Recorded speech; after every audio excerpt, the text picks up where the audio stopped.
ரோமியாவின் புத்தகம் 33 அதனுடைய 3ஆம் வசனத்தை நம்ம யாராவது சத்தத்தை உயர்த்தி வாசிக்கும்படி அன்பாய் கேட்டுக்கொள்கிறேன்.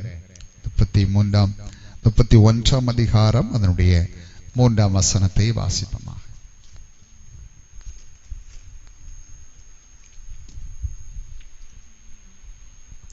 ரோமியாவின் புத்தகம் 31 3ஆம் வசனம்.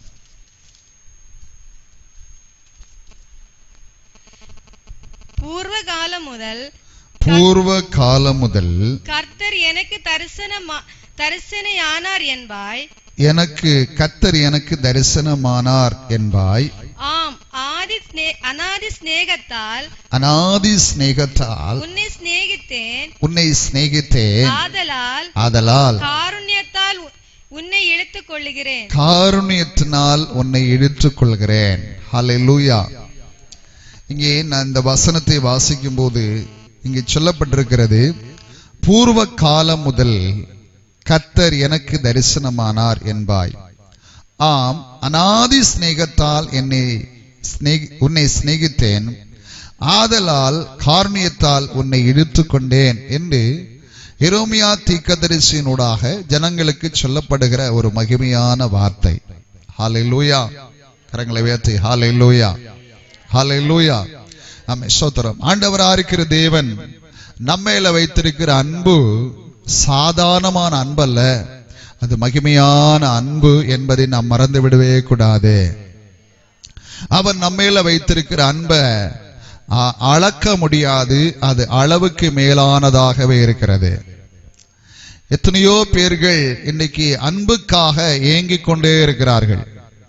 கடந்த நாட்களில் ஒரு வாலிபன், அந்த வாலிபனை சந்தித்து அவனோடு 4 நாட்கள் என்னோடு கூட அவர் ஊழியத்துக்காக உட்கார்ந்து கொண்டிருந்தார். அவர் என்னோடு கூட ஜெபித்து கொண்டும் இருந்தார். அவரிடத்துல நான் பேசிக் கொண்டிருந்த போது அவர் இப்படி சொன்னார், பாஸ்டர், எங்களுடைய அப்பா அம்மா அவங்களுடைய வேலை பழுதுனால அவங்க ரொம்ப பிஸியா இருப்பாங்க, எங்க பார்த்தாலும் பிஸியா இருப்பாங்க. என் அம்மாவுடைய அன்புக்காக நான் ஏங்கினேன், என்னுடைய அப்பாவுடைய அன்புக்காக நான் ஏங்கினேன். அவங்க அப்பா அம்மா எனக்கு அன்பு தரலனல்ல, ஆனால் அந்த குறிப்பிட்ட நேரத்தில் என்னோடு கூட இருக்கவில்லை. அவங்களுடைய அலுவல்களுக்காக அவங்க ரொம்ப துரிதமா இருந்தார்கள், வேகமா இருந்தார்கள். நான் தான் சில நேரத்தில் மத்தியானம் சமைத்து சாப்பிடணும். பல நாட்கள் நான் ஸ்கூல்ல போய் சாப்பிடாம கூட இருந்திருக்கிறேன். எனக்கு காலமே உணவை நானா சமைச்சு சாப்பிட்டு இருக்கிறேன்.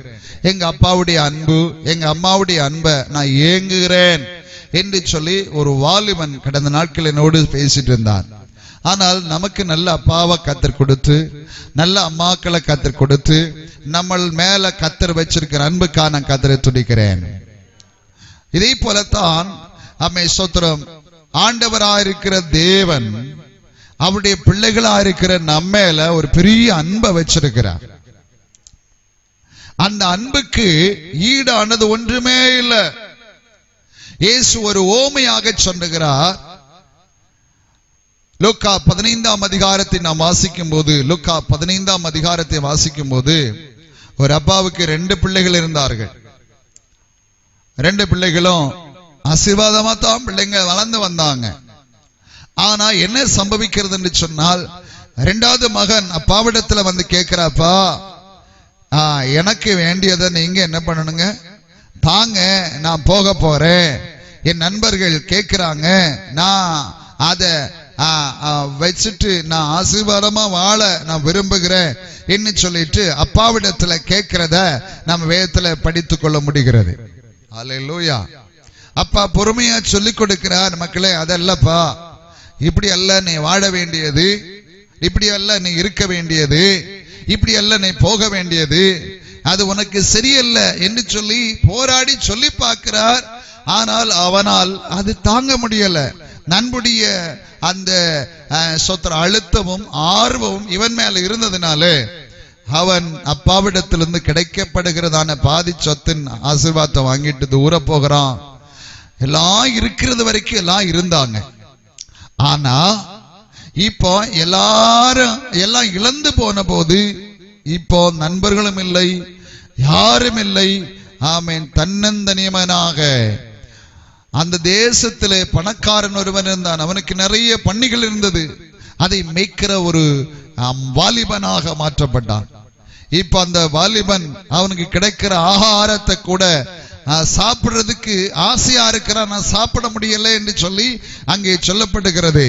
ஆமென். அப்பொழுது அவனுக்கு புத்தி தெளிகிறது. அவன் திரும்ப வருகிறான். அப்பா பார்க்கிறார் மகனை. ஆமென். ஓடோடி போய் அவனை அரவணைத்து அவனை கட்டிப்பிடிச்சு அவனுக்கு முத்தம் கொடுத்துட்டு தன் வீட்டுக்கு கொண்டு வந்து ஒரு ராஜ கோலாகலம் அந்த வீட்டுக்குள் நடக்கிறது. கைத்தட்டி கர்த்தருக்கு நன்றி சொல்ல மாட்டீங்களா? ஹல்லேலூயா. இதே போல தான் நம்முடைய ஆண்டவராக இருக்கிற இயேசு நம்ம மேல வச்சிருக்கிற அன்பு, அந்த அன்பு சாதாரணமான அன்பு அல்ல, அது ஒரு ஆசீர்வாதமான அன்பு. ஹல்லேலூயா. எங்க ஓடினாலும் ஆமென் விடமாட்டார். அப்படி அன்பு நம்மளை பிடிச்சுட்டே வந்துட்டே இருக்கும். யோனா தேவனை விட்டு ஓடி போகிறோம், ஆனா கர்த்தர் விடல. ஆமென். ஸ்தோத்திரம். அவனை பிடிச்சு கொண்டு போய் கர்த்தர் அவருடைய சமூகத்துல கொண்டு வருகிறார். நாம் ஒவ்வொரு பேரும் தேவனால் தெரிந்து கொள்ளப்பட்டவர்கள். நாம் ஒவ்வொரு பேரையும் இயேசுப்பா நம்மளை தெரிஞ்செடுத்திருக்கிறார். யோவான் 3:16 அதுதான் சொல்லுகிறது. தேவன் ஒரே, அதுவும் வேற இடத்திலிருந்து திருமணம் பண்ணி வந்ததுனாலே அந்த 2 பாட்டி மாத்திரம்தான் இயேசுவை ஏற்றுக்கொண்டவர்களா இருந்தார்கள். இயேசுவை ஏற்றுக்கொண்ட இந்த தாய்மார்கள் 2 பேரும் ஆமென் ஸ்தோத்திரம் தேசத்துல வந்து சும்மா இருக்கல, ஒவ்வொரு நாளும் அவர்கள் ஜெபிக்க ஆரம்பித்தார்கள், துதிக்க ஆரம்பித்தார்கள். தங்களுடைய நேரம் கிடைக்கும் போது வேதத்தையும் பாடலையும் துதிகளையும் அந்த தேசத்தில் அவர்கள் இருக்கிறது. அநேகர் படிக்க ஆரம்பித்தார்கள், அநேகர் தேவ சமூகத்தில் கடந்து வந்தார்கள். பாருங்கள், ஒரு 2 பாட்டி அம்மாவின் மேல இருந்ததானே அந்த தேவ அன்பு அங்கே மிக வேகமாக பரவ ஆரம்பித்தது. அநேக தலைமுறைகளை இன்னைக்கு இயேசு பிடித்திருக்கிறார். அந்த இயேசு இன்னைக்கு ஜீவிக்கிறார். ஹல்லேலூயா. ஒரு சொல்ல மாட்டீங்களா? சத்தமா ஹல்லேலூயா, ஹல்லேலூயா. ஆமென் ஸ்தோத்திரம். தேவன் நமக்கு ஒரு பெரிய ரட்சிப்பின் பாதை நமக்கு தந்திருக்கிறார். எத்தனையோ பேர்களுக்கு கிடைக்காத, பாருங்கள் இந்த உலகத்தில் எத்தனையோ பேர்கள் இருக்கிறார்கள், அவர்கள் கத்தை நடத்தி வந்திருக்கிறார். ஆமென் ஸ்தோத்திரம். இன்னைக்கு காலம் நம்ம சிந்தித்துட்டு இருக்கும் போது ஒவ்வொன்றையும் பிடிக்கிறதற்கு தேசத்துல ஒவ்வொரு முறைகளை வைத்திருக்கிறார்கள். ஹல்லேலூயா. எலிய பிடிக்கிறதுக்கு என்ன வச்சிருக்கிறாங்க? நம்ம பாஷையில் என்ன சொல்லுங்க? எலிய பிடிக்கிறதுக்கு என்ன வச்சிருப்பாங்க? பொரிய வச்சிருக்கிறாங்க. யானையை பிடிக்கிறதுக்கு ஒரு பெரிய குழிய என்ன பண்ணுவாங்க? வெட்டி வச்சு அதுல அவங்கள பிடிச்சிடுவாங்க. பன்னியை பிடிக்கிறதுக்கு வேறொரு கூண்டை வச்சிருப்பாங்க. ஒவ்வொன்றை பிடிக்கிறதுக்கும் ஒவ்வொன்றை வச்சிருக்கிறாப்புல. அதே போல தேவனாகிய கர்த்தர் நம்மளை பிடிக்கிறதுக்கு ஒன்றை வச்சிருக்கிறார். ஹல்லேலூயா. மீனை பிடிக்கிறதுக்கு மீன் பிடிக்கிறவர்கள் வலையை வச்சிருக்கிறது போல ஆண்டவரா இருக்கிற தேவனுடைய பிள்ளைகளை பிடிக்கிறதுக்கு ஒண்ணு வச்சிருக்கிறாப்புல. அதே போல மறுபக்கமா பிசாசானவன் ஒன்றை வச்சிருக்கிறான். அவன் பிசாசானவன் வைத்திருக்கிற அந்த வலை என்னவென்று சொன்னால் பாவம் என்கிற வலை. அந்த வலையிலே நாம் யாரும் போய் சிக்கக்கூடாது. அசுத்தம் என்கிற வலை. இந்த உலகத்திலே படைக்கப்பட்ட எல்லா மனிதர்களும் எல்லா கர்த்தருடைய பிள்ளைகளும் பரிசுத்தமா தான் சின்ன பிள்ளையா பிறக்கிறாங்க இல்லையா? ஒரு பாவம் அறியாத பிள்ளைகளை போல பிறக்கிறாங்க. ஆனால் அவன் வளர வளர வளர வளர இந்த உலகத்தினுடைய பாவமும் சாபமும் அக்கிரமமும் அவன் பார்த்து தெரிந்தெடுக்கிறான். கெட்ட வழியை தெரிந்தெடுக்கிறவன் கெட்ட வழியை தெரிந்தெடுத்துக் கொள்கிறான். இன்றைக்கு ஆண்டவரா இருக்கிற தேவன் வைத்திருக்கிற ஒரு பெரிய வலை என்னன்னு சொன்னால் கிருபை என்கிற வலை. ஹல்லேலூயா. அவருடைய கிருபையால் நம்மளை கர்த்தர் மூடுகிறார். அந்த கிருபையால் கர்த்தர் நம்மை மூடுகிறார். மனிதர்கள் ஒவ்வொன்றை பிடிக்கிறதுக்காக ஒவ்வொரு கண்ணிகளை வைத்திருக்கும் போது இன்னைக்கு ஆண்டவரா இருக்கிற இயேசுப்பா நம்ம மேல கிருபை என்கிற கண்ணியை வைக்கிறார். ஹalleluya. இந்த தேசத்தின் மேல் வைக்கிறார். பாவம் என்கிற கண்ணியிலிருந்து தேவன் ஜனங்களை விடுதலையாக்கும்படியாகத்தான் இந்த தேசத்தில் அவருடைய குமாரனாகிய இயேசுவை நமக்கு கொடுத்தார். அவர் 3 ஆணிகளில் நமக்காக மரித்தார். அவருடைய கடைசி சொட்டு ரத்தம் வரைக்கும் நமக்காய் ஊற்றி கொடுத்தார். அந்த இரத்த துளியினாலே உங்கள் ஒவ்வொருவரையும் அவர் சம்பாதித்துக் கொண்டிருக்கிறார். நம்ம இயேசு சம்பாதித்துக் கொண்டிருக்கிறார். அவருடைய சமூகம் அது மகிமையா இருக்கிறது. அவர் சம்பாதிக்கிற சம்பாத்தியத்தை எந்த சத்ருவினாலும் அதை ஒதுக்கி கட்ட முடியாது. அந்த சம்பாத்தியம் அது ஆசீர்வாதமா இருக்கும் என்று பரிசுத்த ஆவியானவர் சிலரை பார்த்து அவர் சொல்லுகிறார். அவருடைய சம்பாத்தியத்தை இந்த உலகத்தில் எந்த மந்திரவாதத்தினாலும் அது முடக்கி போட முடியாது. அவருடைய சம்பாத்தியத்தை எந்த அசுத்தத்தாலும் அது அதை முடக்கி போட முடியாது. அவருடைய சம்பாத்தியத்தை எந்த விதமான விக்கிர ஆராதனை சக்தியாலும் அது அடைத்து வைக்க முடியாது. அவருடைய சம்பாத்தியத்தை எந்த ஏவல் சக்தியினாலும் அது அடக்கி வைக்க முடியாது. காரணம் என்னவென்று சொன்னால் அவருடைய சம்பாத்தியம் சபை என்கிற மனவாட்டி சபை. ஹalleluya. உங்களையும் என்னையும் அவர் மீட்டெடுத்து வைத்திருக்கிற அவருடைய சம்பாத்தியம் என்பதை நாம் அறிந்து கொள்ள வேண்டும். ஹalleluya. ஒருவன் வாலிபன் ஒருவன் தவறி போய்விடுகிறான். ஒரு ஆவிக்குரிய விசுவாசி தவறி விடுகிறார்கள். நம்ம பயப்பட வேண்டிய தேவையில்லை. நம்ம சற்று ஜெபிச்சுட்டு இருந்தால் மாத்திரம் போதும். ஏற்ற நேரம் வரும்போது கர்த்தர் அவர்களை சந்திப்பா. ஹalleluya. கரங்களை உயர்த்தி ஹalleluya. சத்தமா ஹalleluya. ஹalleluya. அப்போஸ்தலனாகிய பேதுருவை குறித்து நாம் வாசிக்கும் போது ஆண்டவராக இருக்கிற தேவன் ஸ்தோத்திரம் ஒருவர்களுக்கு மாத்திரம் அல்லது ஸ்தோத்திரம் ஒரு குடும்பத்துக்கு மாத்திரம்தான், ஒரு ஜனத்துக்கு மாத்திரம்தான் ஆண்டவர் என்று சொல்கிற ஒரு நிலைமையில பேதுரு பிரசங்கம் பண்ணிட்டே வருகிறார். ஹல்லேலூயா. ஸ்தோத்திரம். ஆண்டவர் இப்போது ஒரு தரிசனத்தை கொடுக்கிறார். 10ஆம் அதிகாரத்தில் வாசிக்கும் போது 10ஆம் அதிகாரத்தில் வாசிக்கும் போது வானத்திலிருந்து ஒரு துப்பட்டி இறங்கி வருகிறது. ஹல்லேலூயா. ஸ்தோத்திரம். அதுல பல தரப்பட்டதான ஜீவிகள் அதுல இருக்கிறது, பலதரப்பட்டதான உயிர்கள் அதுல இருக்கிறது, அதுல அசுத்தமானது இருக்கிறது. அவன் சொல்லுகிறான் ஸ்தோத்திரம், ஆண்டவரே இது என்னது? ஆண்டவர் சொல்லுகிறார், நீ அதை அடித்து பூசி. அவன் சொல்லுகிறான், ஆண்டவரே இது தீட்டா இருக்கிறதே. ஆண்டவர் சொல்லுகிறார், ஸ்தோத்திரம். ஹல்லேலூயா. 12ஆம் அதிகாரம் வரும்போது ஸ்தோத்திரம், இதே பேதுருவை கர்த்தர் வல்லமையா கர்த்தர் கொண்டு வருகிறார். பேதுருவை அப்போஸ்தலனாகிய பவுலை பார்க்கும்போது 8ஆம் அதிகாரத்தில் 9ஆம் அதிகாரத்தில் ஆண்டவராக இருக்கிற தேவனுடைய வல்லமையினாலே அவன் சந்திக்கப்படுகிறான். அப்போது பவுல் கேட்கிறார், ஆண்டவரே நான் என்ன ஆண்டவரே செய்யணும்? சொல்ல மாட்டீங்களா? நான் என்ன ஆண்டவரே செய்யணும்? நான் என்ன செய்யணும்? அப்போது ஆண்டவர் சொன்னார், நீ செய்ய வேண்டியதை உனக்கு நான் கற்றுத் தருவேன். கால் கீழே பதியாதவனாக தன் கையிலே பத்திரத்தை வாங்கி கொண்டு எங்கே ஆண்டவரை ஆராதிக்கிறாங்களோ, எங்கே ஆண்டவரை சேவிக்கிறாங்களோ, எங்கே ஆண்டவருடைய நாமத்தை உயர்த்துகிறாங்களோ அவங்களை அழிக்கும்படிக்கு மிக வேகமாக குதிரையில வந்துட்டே இருக்கிறான். அவனுடைய வேகத்தை வர்ணிக்க முடியாது. பல எழுத்து ஆசிரியர்கள் சொல்லுகிறார்கள், என்னுடைய கண்ணை எடுத்தது யார்? எனக்கு இந்த சூழ்நிலையை தந்தது யார்? இவர் எப்படிப்பட்டவர் யார் என்று சொல்லி சத்தத்தோட பாருங்க, கூட நிறைய பேர் வந்துட்டு இருந்தாங்க, ஒருத்தனை இப்ப இல்ல, எல்லாரும் ஓடிட்டாங்க. ஹல்லேலூயா. உனக்கு விரோதமாய் எழும்பும் எந்த ஆயுதமும் அது வாய்க்காதே போகும். உனக்கு விரோதமாய் ஒரு வழியா புறப்பட்டு வருவான், அவ 7 வழியா துரத்துண்டு ஓடுவான். எத்தனை பேர் விசுவாசிக்கிறீங்க?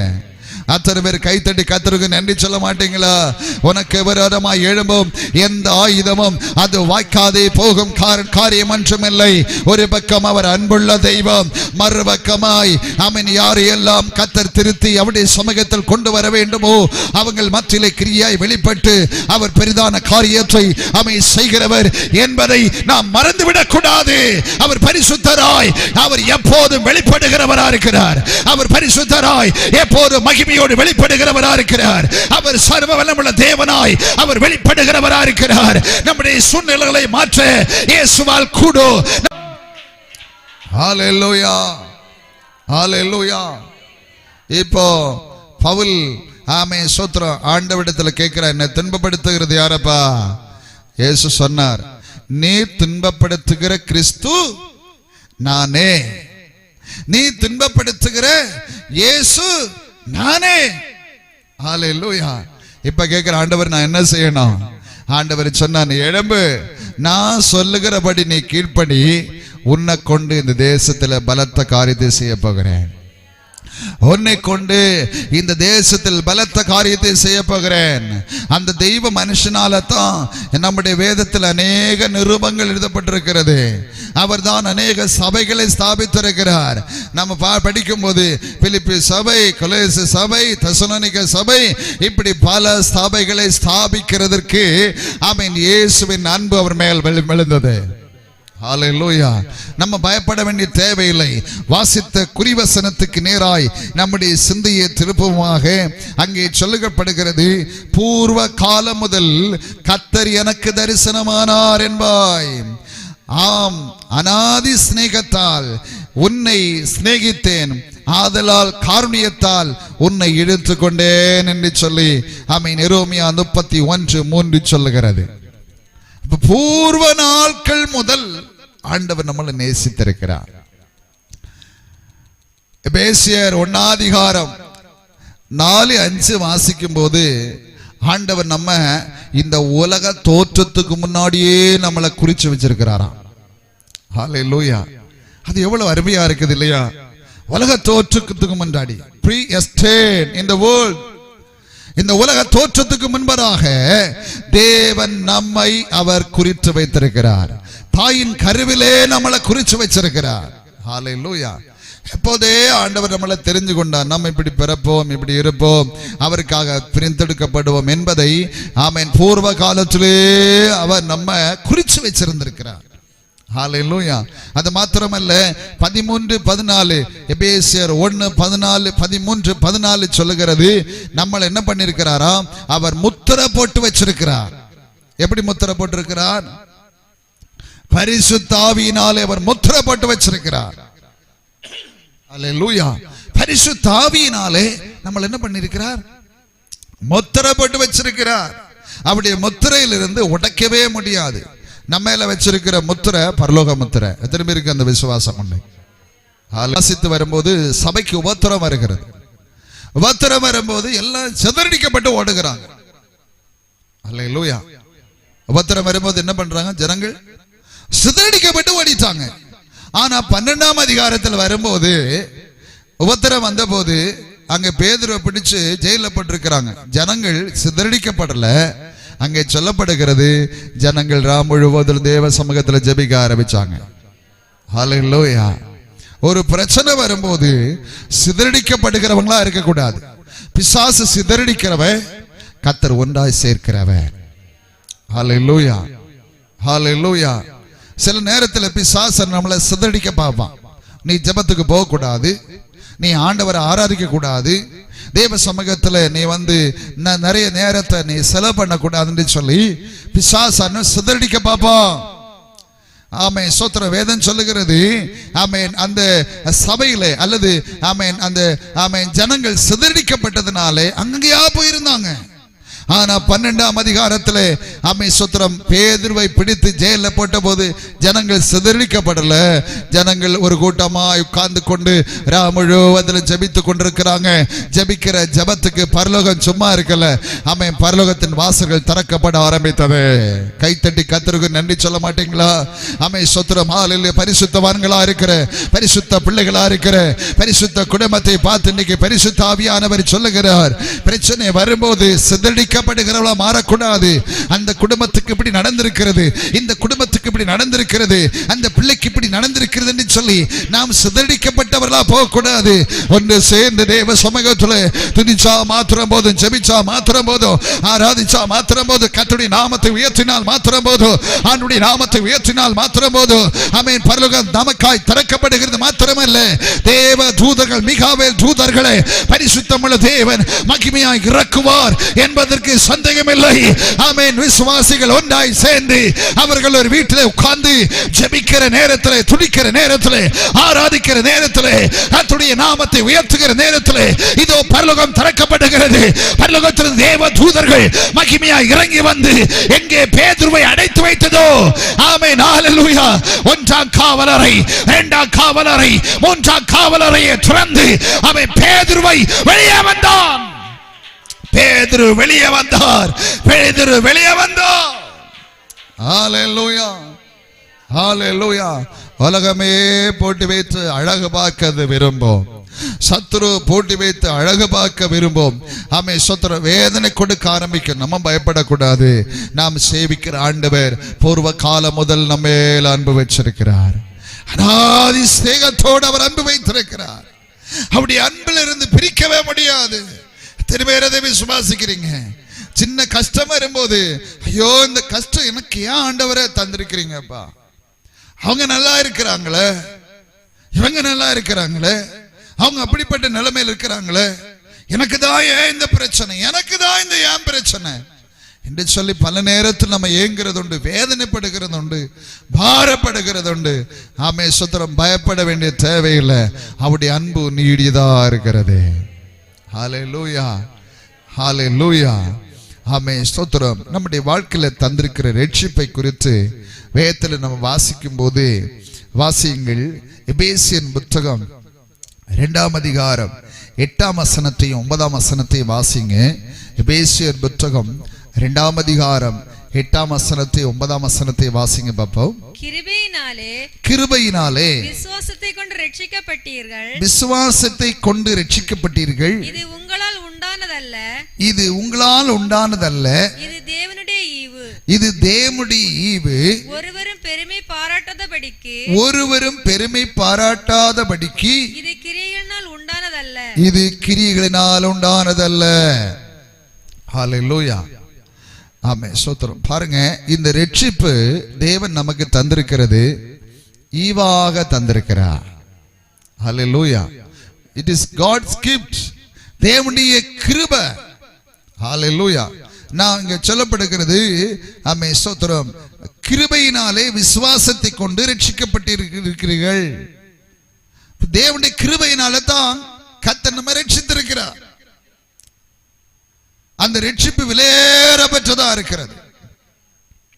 அடுத்து சொல்லப்படுகிறது, இது உங்களால் உண்டானதல்ல, இது தேவனுடைய ஈவு. இது நம்மளால் உண்டானதா இல்ல, இதெல்லாம் தேவனுடைய ஈவே. ஹல்லேலூயா. எத்தனையோ பேர்கள் இந்த பட்டணங்களில, தேசங்களில இந்த கிருபை இழந்தவர்களா இருக்கிறார்கள். இந்த கிருபை அவங்க மேல விழணும்னு சொன்னா நம்ம அவங்களுக்காக தாங்கி ஜெபிக்கணும். ஹல்லேலூயா. நம்முடைய புருஷன் அழிந்து போயிடக்கூடாது, நம்முடைய மனைவி அழிந்து போயிடக்கூடாது, நம்முடைய பிள்ளைகள் தேவ சமூகத்திலிருந்து வழி தவறி போயிடக்கூடாது. நமக்கு தந்திருக்கிறதான இரத்த பாசங்கள் அவர்கள் ஒருவரும் ஆமே நரகத்தில் போயிடக்கூடாது. எல்லாருக்காய் நியமிக்கப்பட்டிருக்கிற அந்த பரலோக ராஜ்யத்தில் எல்லாரும் வரணும். ஹல்லேலூயா. நம்முடைய இயேசுவினுடைய வருகை அதி சமீபமா இருக்கிறது. இயேசுவின் வருகை அதி சமீபமா இருக்கிறது. சுவிசேஷம் சொன்னால் அவங்க ஏற்றுக்கொள்ள மாட்டாங்க. அவங்க சொல்லுவாங்க, ஆமே ஸ்தோத்திரம், பலதும் சொல்லிட்டு அவர்கள் தங்களுடைய வாழ்க்கையை சாக்கு போக்கு சொல்லி மாறிவிடுவார்கள். ஒருவேளை நம்மோடு கூட ஆராதிக்கிறவங்க கூட அவர்கள் ரட்சிக்கப்படாமல் இருப்பார்கள், தேவ சமூகத்தில் வராமல் இருப்பார்கள். இன்றைக்கு ஆமே ஸ்தோத்திரம் நாம் ஜெபிப்போமானால் அவர்கள் மேல் தேவ கிருபை மகிமையா வெளிப்படும். ஹல்லேலூயா. இந்த கிறிஸ்துமஸ் டைம் வரும்போது நம்ம ஒவ்வொரு வீடுகளாய் சென்று ஆமே ஸ்தோத்திரம் கேரல் பாடுகிறது உண்டு. கேரல் ஆமே ஸ்தோத்திரம். நம்ம போகும்போது ஆமே அந்த வீட்டில் போய் ஸ்தோத்திரத்தோடு நின்றுட்டு வந்திருக்கிறோம். ஆமே ஸ்தோத்திரம். தேசம் முழுவதும் நம்ம நின்றுட்டு வந்திருக்கிறோம். எனக்கு நன்றாக தெரியும். ஆமே ஸ்தோத்திரம். அந்த வீடுகள் மேல் ஆமே ஸ்தோத்திரம் விதைச்சாச்சுது. ஹல்லேலூயா. ஆமே ஸ்தோத்திரம். விதைச்சவன் தூங்கினாலும் விதை ஒருபோதும் தூங்குவதில்லை. ஹல்லேலூயா. இயேசுவின் வார்த்தை நம்ம விதைச்சிட்டு வந்திருக்கிறோம். அந்த வார்த்தைகள் ஒவ்வொன்றும் ஏற்ற நேரம் வரும்போது அது வளரும் என்பதற்கு சந்தேகமே இல்லை. ஹalleluya. அது நம்முடைய கண்கள் காண போகிறது, அது நம்முடைய கண்கள் காண போகிறது. ஏசப்பா கிரியை செய்ய போகிறார். ஆமே ஸ்தோத்திரம். நம்ம ஜெபிக்கணும். ஆமே ஸ்தோத்திரம். மழை பெய்யலன்னு சொன்னா விவசாயி மழைக்காய் காத்திருக்கிறது போல நம்ம ஜெபிக்க ஆரம்பிச்சா ஆமே ஸ்தோத்திரம் மழையாக பரிசுத்த ஆவியானவர் அந்த வீட்டின் முற்றத்தில் பெய்ய ஆரம்பித்து விடுவார், அந்த குடும்பத்தின் மத்தியில் பெய்ய ஆரம்பித்து விடுவார்.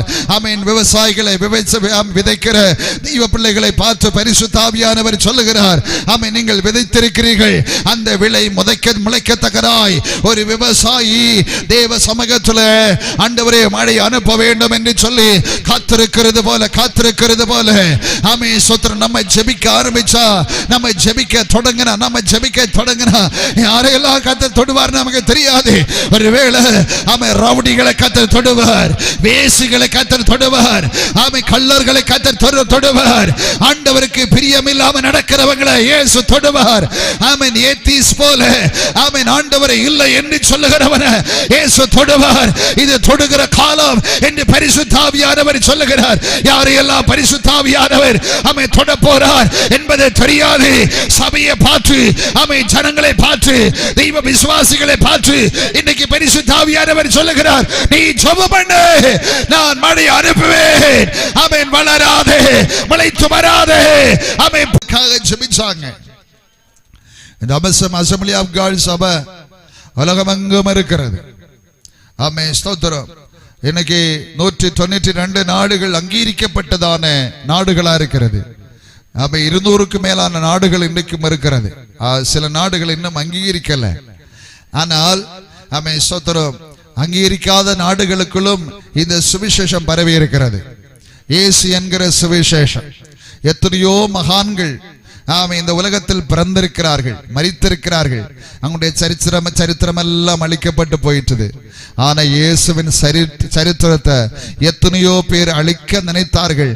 அவங்க அழிஞ்சதே அல்லாம இயேசுடைய சரித்திரம் இன்னைக்கு மகிமையா நின்று கொண்டே இருக்கிறது.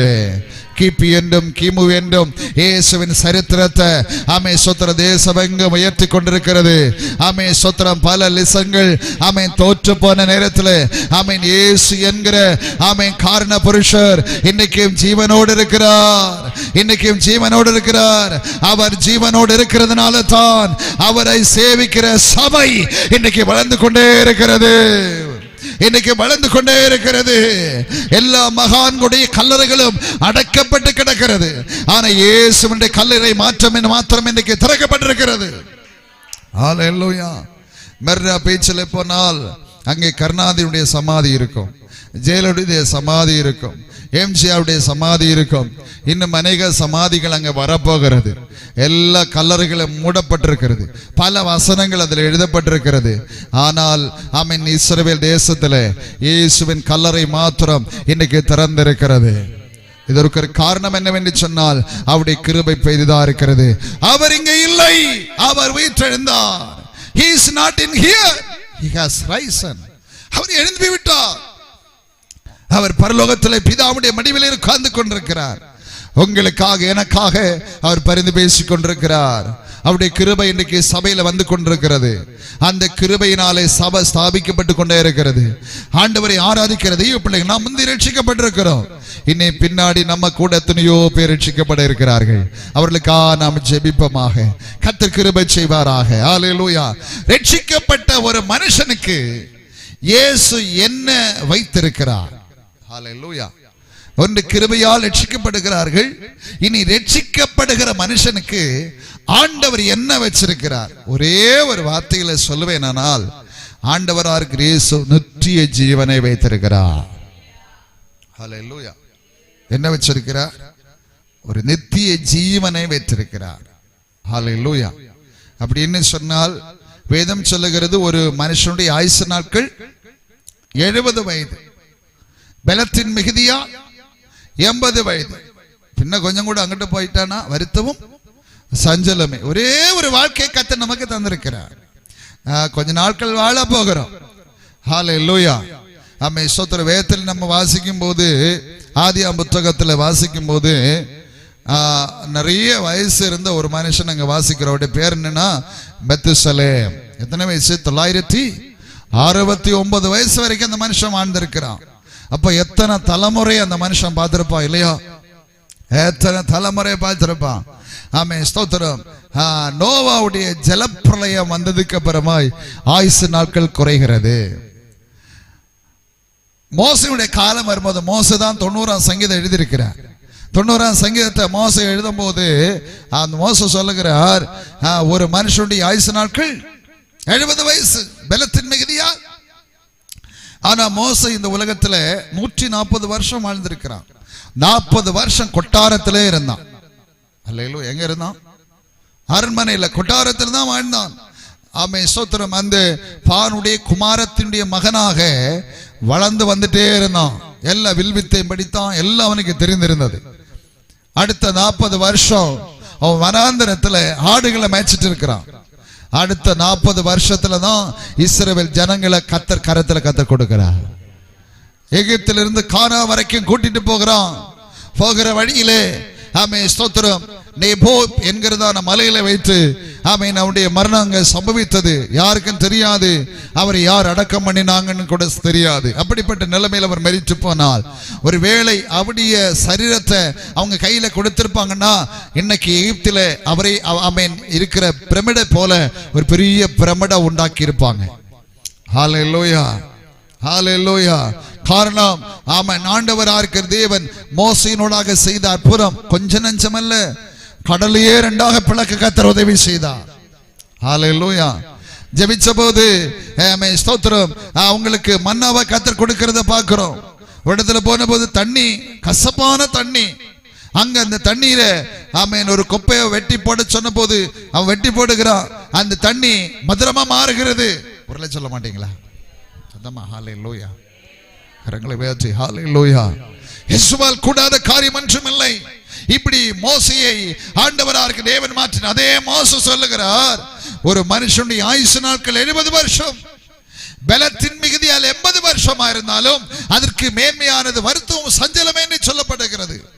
ஆனா இயேசு இங்க சொல்லுகிறார், இயேசுவின் இரத்தத்தினால் கழுவப்பட்டு சுத்திகரிக்கப்படுகிறவர்களுக்கு என்ன கர்த்தர் கொடுக்கிறாரா? நித்திய ஜீவனை கொடுக்கிறார். God is going to give the eternal life. நிரந்தரமான ஒரு வாழ்க்கை கர்த்தர் கொடுக்கிறார்.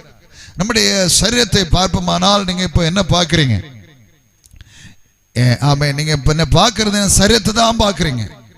ஆனா எனக்கு மூச்சு ஓடுகிறது ஒண்ணு அங்க கீழே மேல இல்லையா? ஹல்லேலூயா. ஆமே, இன்னொன்னு ஆத்துமா உள்ள இருக்கிறது. ஆத்துமா உள்ள இருக்கிறது. இந்த ஆமே சோத்திர சரீரம், வேதம் சொல்லுகிறது, பிரசங்கி 12:7 சொல்லுகிறது, இந்த மண்ணான மனுஷன் ஆமே சோத்திர இந்த மண்ணுக்கே திரும்புவான். அல்லேலூயா. ஆவி தந்த தேவனிடத்துல அது திரும்ப போயிடும். ஆனா இந்த ஆத்துமாவுக்கோ ஒருபோதும் அழிவில்லை. ஹல்லேலூயா. ஒரு நித்திய ஜீவனை இந்த ஆத்துமாக்கு கர்த்தர் வச்சிருக்கிறார். இந்த ஆத்துமா எங்க போகணும்னு கர்த்தர் விரும்புகிறான்னா, பரலோகத்துல போகணும். நித்திய ஜீவனா இருக்கிற பரலோகத்துக்கு போகணும். ஆண்டவராக இருக்க தேவன் உங்களுக்கு என்று சொல்லி, எனக்கு என்று சொல்லி ஒரு தேசத்தை, ஒரு அருமையான இடத்தை கர்த்தர் கட்டி வச்சிருக்கிறார். ஹல்லேலூயா. அது வேதம் சொல்லுகிறது. எபிரேயர் 12ஆம் அதிகாரம் 22ஆம் வசனம் சொல்லுகிறது, அது அசைவில்லாத வந்தும் போயும் ஆண்டு கொண்டே இருப்பாங்க. ஆமே ஸ்தோத்திரம். ஆனால் பரலோக ராஜ்யத்திலிருந்து நமக்காய் அமைக்கப்பட்டிருக்கிற ஒரு ராஜ்யம் தான் அசைவில்லாத ராஜ்யம். அந்த ராஜ்யம் மாறவே மாறாது. அந்த ராஜ்யத்தை அழிக்கவும் முடியாது. இன்னைக்கு ஆண்டவராக இருக்கிற இயேசு கிறிஸ்து ரட்சிக்கப்பட்ட மனுஷனுக்கு கர்த்தர் வச்சிருக்கிறது ஒரு நித்திய ஜீவனை கர்த்தர் வச்சிருக்கிறார். வாசிங்கள் ஒரு வேத பகுதியை வாசிப்பமாக. யோவான் 10ஆம் அதிகாரம் அவருடைய ஆமென் ஸ்தோத்திரம் 28ஆம் வசனத்தை வாசிங்க பார்ப்போம். மத்தேயு 10ஆம் அதிகாரம் 28ஆம் வசனத்தை வாசிங்க. நான் அவைகளுக்கு நித்திய ஜீவனை கொடுக்கிறேன், நான் அவைகளுக்கு நித்திய ஜீவனை கொடுக்கிறேன், அவைகள் ஒரு காலம் கெட்டு போவதில்லை, அவைகள் ஒரு காலம் கெட்டு போவதில்லை, ஒருவனும் அவைகளை என் கையிலிருந்து பறித்துக் கொள்வதுமில்லை. ஹல்லேலூயா. இப்ப இயேசு நம்ம ரட்சித்திருக்கிறார். இப்ப இயேசுக்கு பின்னாடி நம்ம வந்துட்டே இருக்கிறோம். ஹல்லேலூயா. இப்ப நமக்கு ஒரு கேள்வி, ஆமென். இயேசுக்கு பின்னாடி வர்றோமே, நமக்கு என்ன கிடைக்க போகுது? ஹல்லேலூயா.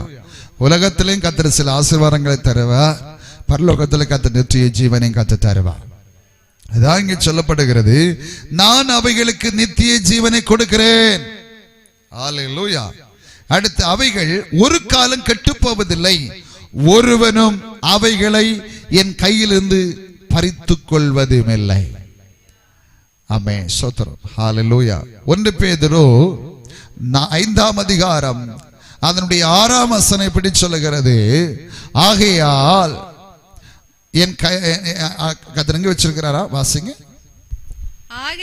ஆகையால் ஏற்ற காலத்திலே தேவன் உங்களை உயர்த்தி அவருடைய பலத்த கைக்குள்ள நீங்கள் அடங்கி இருங்கள்.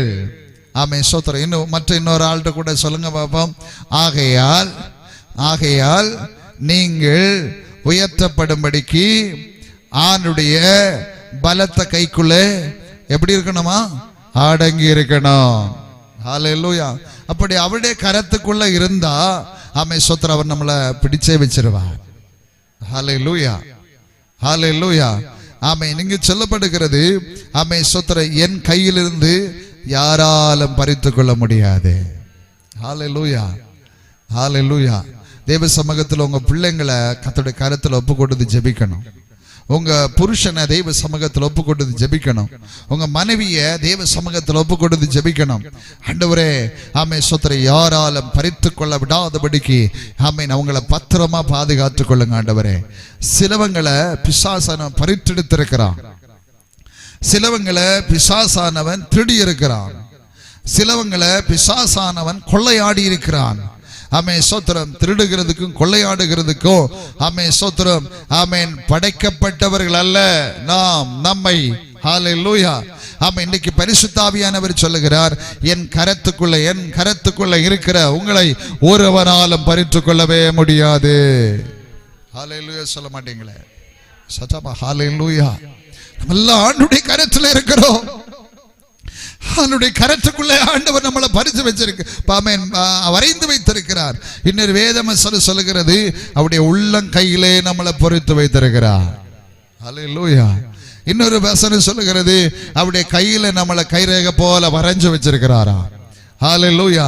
கண்ணின் கருமணி போல அவர் நம்மளை வச்சிருக்கிறாரா. அப்படின்னு சொன்னா ஆமென் ஸ்தோத்திரம், இதுல இருந்து யார் தான் நம்மளை பிரிக்க முடியும்? ஒருவராலும் பிரிக்க முடியாது. நான் உன்னை விட்டு விலகுவதும் இல்லை, உன்னை கைவிடுவதும் இல்லை. நான் மோசையோடு கூட இருந்தது போல உன்னோடு கூட இருப்பேன். ஆமென் ஸ்தோத்திரம். உன்னை திகையாதே, கலங்காதே, என் யோசுவாக்கு சொன்னது போல கர்த்தர் நமக்கு இன்னைக்கு சொல்லுகிறார். ஹல்லேலூயா.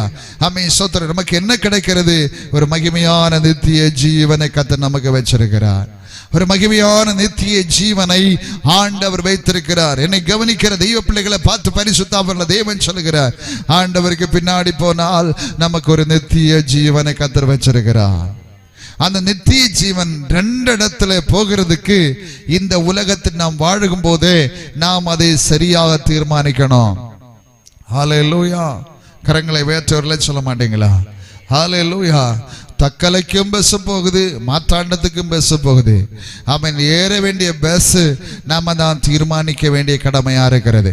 ஒருவேளை தக்கலைக்கு போகிற பஸ் ஆமென் ஸ்தோத்திரம், ஒருவேளை ஆமென் அதுல நமக்கு தெரிந்தவங்க தவறானவர்கள் ஏறி போகிறாங்கன்னு சொன்னா அதுல போயிடக்கூடாது. நமக்கு போக வேண்டிய பஸ் எதுன்னு சொன்னால் ஆமென் ஸ்தோத்திரம், சரியான பாதையை பார்த்து நம்ம போனோம். ஹல்லேலூயா. இயேசுவின் பக்கமாய் போகும்போது கர்த்தர் வைத்திருக்கிற நித்திய ஜீவனுக்கு அடையாளமாக 2 ராஜ்யத்தை கர்த்தர் வச்சிருக்கிறார். ஒன்று பரலோக ராஜ்யம். ஹல்லேலூயா.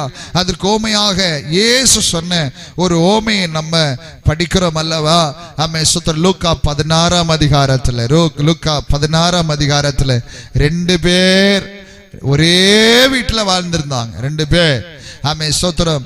ஆமென். ஆனால் 2 நபர்களும் வாழ்ந்த வீடு ஆமென் ஸ்தோத்திரம் பெரிய ஒரு கொட்டாரம் என்று சொல்லப்படுகிறது.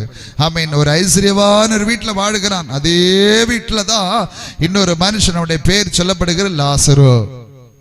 ஹல்லேலூயா. கரங்களை உயர்த்தி ஹல்லேலூயா. ஹல்லேலூயா. ஐஸ்வர்யவான் மரிச்ச போது அவனை அடக்கம் பண்றதுக்கு நிறைய பேர் வந்திருந்தாங்க. ஒருவேளை MP, MLA, prime minister, collector எல்லாரும் வந்திருப்பாங்க. அவனை மேலதாளத்தோடு மிக பிரமிக்கத்தக்கதான அடக்காரது நடந்தது. அவன் மரித்து போனான். லாசருவை குறித்து சொல்லப்படுகிறது, ஐஸ்வர்யவானுடைய மேசையிலிருந்து விழுகிறதான துணிக்கைகள், அந்த எச்சல்களை சாப்பிட்டு வந்தான். இந்த ஐஸ்வர்யவானுடைய வீட்டில் இருக்கிற நிறைய நாய்கள், அந்த நாய்கள் நம்முடைய பருக்களை நக்கிட்டு என்று சொல்லப்பட்டிருக்கிறது.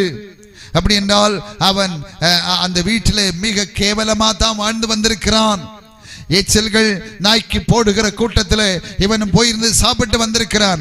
ஆனால் ஆண்டவரை துதிக்கிறதிலும் ஆண்டவருடைய சமூகத்தில் ஜெபிக்கிறதிலும் அவன் மறந்து போகவில்லை. ஹல்லேலூயா. ஆமென். லாசரு மரிச்சாங்க. ஆமென். இங்கே கொண்டு ஒரு புறம்போக்கள் அடக்கி இருப்பாங்கன்னு சொல்லி நான் நம்புகிறேன்.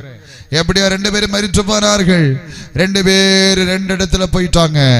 இப்போது லாசருவோ மரித்து அவர் ஸ்தோத்திரம் அவருடைய ஆத்துமா இப்போ லாசரு ஆபிரகாம் பிதாவுடைய மடியிலே பரதேசில போயிடுச்சு.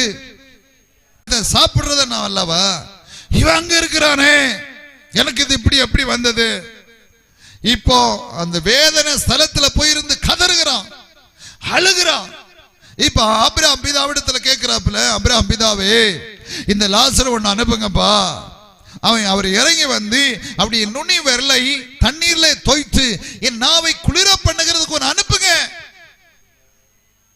அவர் சொன்னார், ஆபிரகாம் பிதா சொன்னார், ஐஸ்வர்யமானே, நீ இருக்கிற இடத்துக்கும் நாங்க இருக்கிற இடத்துக்கும் ரொம்ப தொலைவு, ஒரு பெரிய பிளவு இருக்கிறது, வர முடியாது.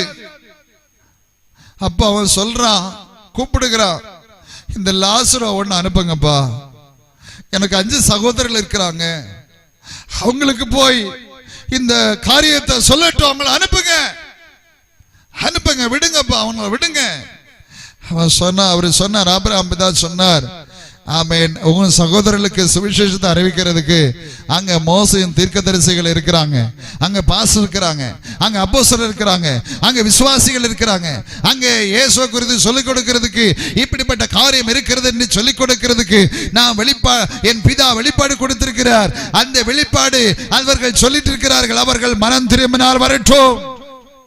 ஹல்லேலூயா, ஹல்லேலூயா. ஆமென். இது வேதனை ஸ்தலம் என்பதை, இப்படிப்பட்ட ஒரு நித்திய ஜீவன் ஒவ்வொரு மனிதனுக்கும் இருக்கிறது. அதை புரிந்தவனாக அறிந்தவனாக ஆமென் சொத்திரவன் மாறினால் மாறட்டும், இல்லை என்று சொன்ன இந்த இடத்துல வரட்டும் என்று சொல்லி ஆபிரகாம் பிதா சொல்லுகிறது இங்கே வாசித்து புரிந்து கொள்ள முடிகிறது. ஹல்லேலூயா. இயேசுக்கு பின்னாடி போனால் உண்மையிலே நமக்கு ஒரு நித்திய ஜீவன் உண்டு. வெளிப்படுத்தல் விசேஷம் 21ஆம் அதிகாரம் 22ஆம் அதிகாரத்தை வாசிக்கும் போது அந்த பரலோக ராஜ்யத்தில் கண்ணீர் இல்லை, கவலை இல்லை, வேதனை இல்லை, வேர்வை இல்லை, பாரம் இல்லை, நோவில்லை, சூரியன் இல்லை, சந்திரன் இல்லை, பிதாவாகிய தேவனாக இருக்கிற கர்த்தர் அவர் வெளிச்சமாயிருப்பா. அவர் எப்படி இருப்பாரா? வெளிச்சமா இருப்பா. இந்த வெளிச்சத்தின் பக்கத்தில் ஓடி வருவார்கள். இந்த வெளிச்சத்தின் வெளிச்சத்தை அந்த வெளிச்சத்தில் இருக்கிற அந்த ஆண்டவரா இருக்க தேவனை அவர்கள் ஆராதிப்பார்கள். எப்போ ஆராதனையே நடந்துட்டே இருக்கும். கை தட்டி கர்த்தருக்கு நன்றி சொல்ல மாட்டீங்களா? சத்தமா ஹல்லேலூயா. அப்ப இயேசுக்கு பின்னாடி போனா ஒரு நித்திய ஜீவன். அந்த நித்திய ஜீவன்ல சமாதானம், சந்தோஷம், ஆசீர்வாதம், விடுதலை, வெற்றி, நன்மை, சமாதானம் இருக்கும் என்பதற்கு சந்தேகமே இல்லை. இந்த இயேசு சொன்னார், ஆமென் ஸ்தோத்திரம், ஜெபிக்கும் போது சொன்னார், பரமண்டலத்தில் இருக்கிற எங்கள் பிதாவே. ஹல்லேலூயா. நம்ம தேவ சமூகத்துல ஜெபிக்கணும். ஆமென். அந்த பரமண்டலத்தில் இருக்கிற பிதா நமக்கு ஒரு நித்திய ஜீவனை வைத்திருக்கிறார். அந்த நித்திய ஜீவன் சாதாரணமானதல்ல, அது நம்ம உதறி தள்ளக்கூடியதல்ல, அது நமக்கு ஒரு ஆசீர்வாதமாகவே இருக்கிறது. ஒரு சொல்ல மாட்டீங்களா? ஒரு வசனத்தை சீக்கிரமா வாசிங்க பாப்போம்.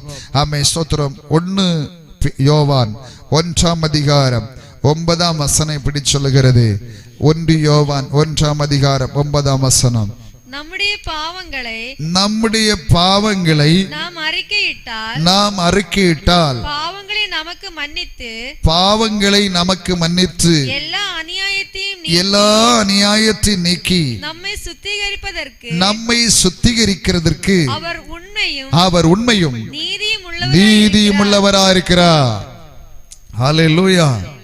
ஆமென். ஸ்தோத்திரம். நாம் பாவம் செய்தால் நமக்கு எப்படி ரட்சிப்பு உண்டாகும்? அந்த பாவத்தை நாம் அறிக்கையிடணும். ஹல்லேலூயா. ஆமென். ஸ்தோத்திரம். சங்கீதக்காரன் தாவீது சொல்லுகிறான், என் வாலிப பிராயத்தின் ஆமென் பாவத்தை எண்ணாதிரும் என்று ஆண்டவருடைய சமூகத்தில் ஜெபிக்கிறார்.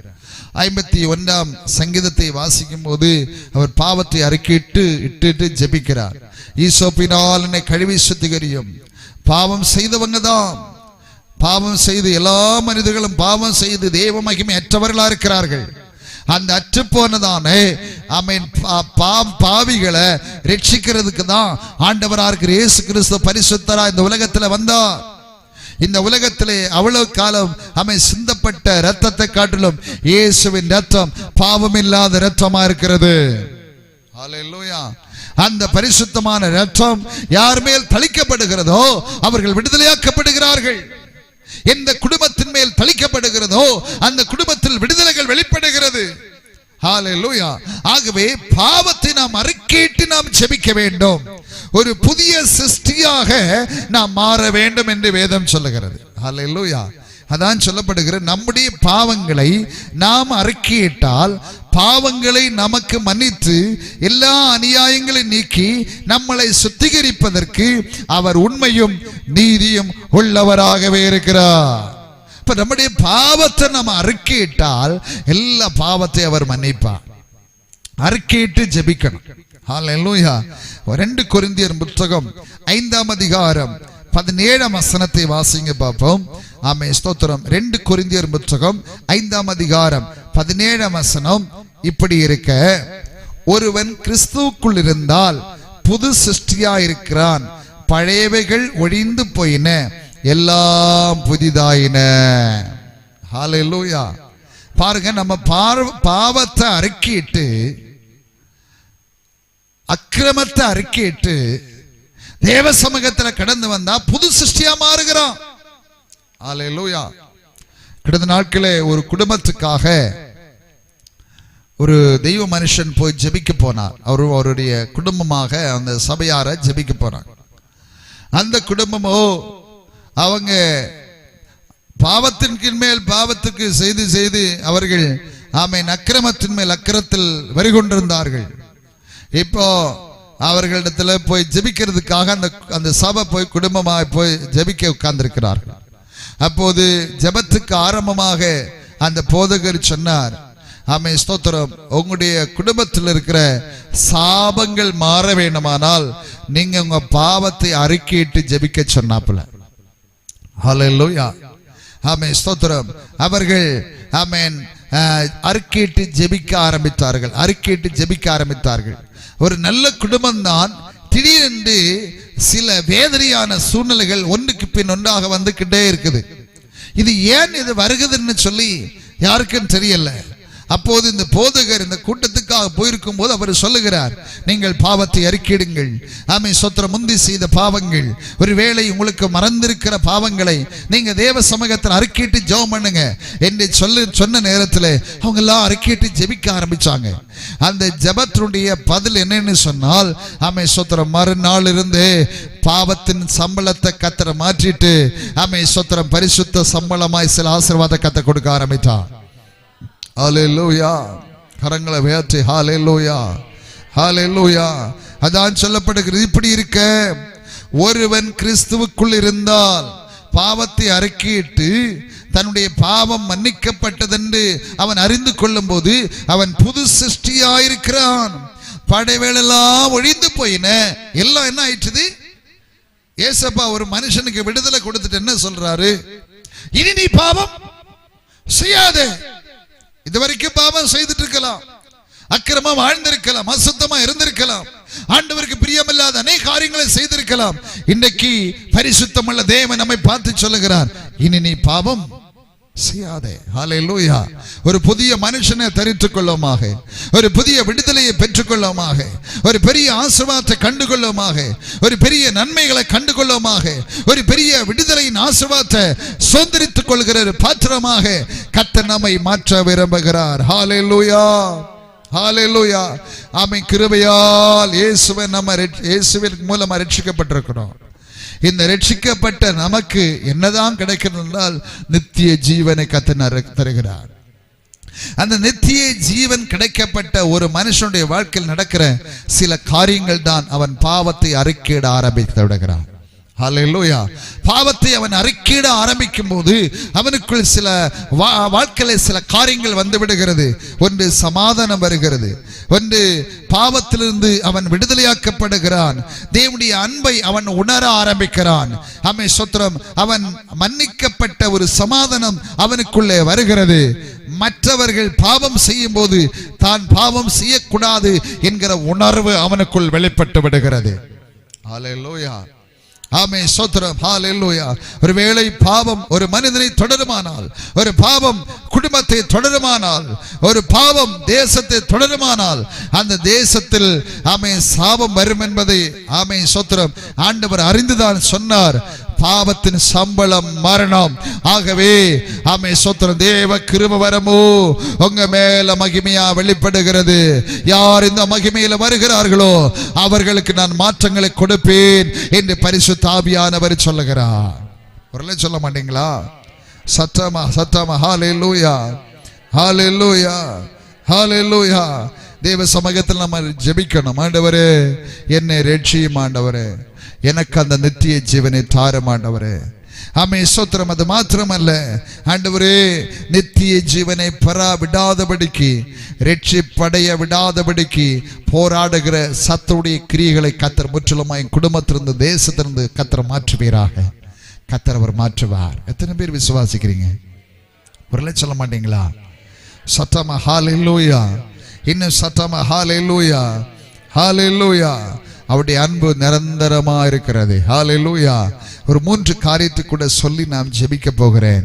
ஆமென் ஸ்தோத்திரம். ஒரு நித்திய ஜீவனுக்குள் ஒரு மனுஷன் வரும்போது அவனுக்குள் வருகிற ஒரு பெரிய மேன்மை என்ன என்று சொன்னால், முதல்ல ஒரு பெரிய பாதுகாப்பு வருகிறது. ஹல்லேலூயா. சகரியா 2:5 சொல்லுகிறது, நமக்கு அவர் அக்கினி மதிலாய் அவர் இருக்கிறாரா. ஹல்லேலூயா. என்ன பாதுகாப்பு கர்த்தர் கொடுக்கிறார்? ஆமென் ஸ்தோத்திரம். அக்கினி மதில் என்கிற ஒரு மகிமையான பாதுகாப்பை கர்த்தர் நமக்கு தருகிறார். ஹல்லேலூயா. ஆமென் ஸ்தோத்திரம். இரண்டாவதாக ஆமென் ஆண்டவராக இருக்கிற தேவன், ஆண்டவராக இருக்கிற கர்த்தர், ஆண்டவராக இருக்கிற தேவன் நம்மை ஆமென் ஸ்தோத்திரம் ஆசீர்வதிக்க ஆரம்பிக்கிறார். ஒன்று பாதுகாப்பு வருகிறது, இரண்டாவது நம்மளை கர்த்தர் ஆசீர்வதிக்கிறார். உன்னதத்தின் சகல ஆசீர்வாதத்தினால கர்த்தர் நம்மை ஆசீர்வதிக்கிறார். மூன்றாவதாக ஒரு நித்திய ஜீவன் நமக்குள் கடந்து வருகிறது. நம்ம எல்லாரும் எழுமினிக்க போகிறோம், ஜெபிக்க போகிறோம். பரிசுத்தம் உள்ள தேவன் நமக்கு உதவி செய்ய போகிறார். எல்லாரும் எழுமி நிற்போமாக. ஹல்லேலூயா. அவருடைய அன்பு, அவருடைய கருணை, ஆமென் ஸ்தோத்திரம், அவருடைய செயல் திட்டங்கள், ஆமென் ஹல்லேலூயா, அவருடைய சிறப்பு சித்தங்கள் எல்லாம் நம்முடைய வாழ்க்கையிலே நிறைவேறத்தக்கதாக ஆமென் தேவ சமூகத்தில் ஒப்புக் கொடுப்போமாக. சிலரை ஆமென் ஸ்தோத்திரம் தன் தகப்பன் சிட்சித்து தன் பக்கமாய் சேர்க்கிறது போல ஆண்டவர் சிலரை சிட்சித்து அவருடைய சமூகத்தில் அவர் சேர்க்கிறார். சிலரை அன்பாய் அரவணைத்தும் சேர்க்கிறார். ஒரு சொல்ல மாட்டீங்களா? ஹல்லேலூயா. ஆமென். கெட்டகுமார் என்ன பண்ணார்? ஆமென் ஸ்தோத்திரம் அன்போடு அரவணைத்தார். ஹல்லேலூயா. ஆமென் ஸ்தோத்திரம். யோனாவை கர்த்தர் சிட்சித்து அவர் சமூகத்தில் கர்த்தர் சேர்த்தார். தேவ சமூகத்தில் ஒப்பு கொடுத்து ஜெபிக்க போகிறோம். ஆமென் ஸ்தோத்திரம். இந்த ரட்சிப்பு, இந்த மகிமையான ரட்சிப்பை தேவன் நமக்கு தந்திருக்கிறது. இது கிருபையால் தேவன் நமக்கு தந்திருக்கிறார். ஆசீர்வாதமா தேவன் நமக்கு தந்திருக்கிறார். இந்த மகிமையான ரட்சிப்பை யாராலும் தடுக்கவே முடியாது. ஹல்லேலூயா.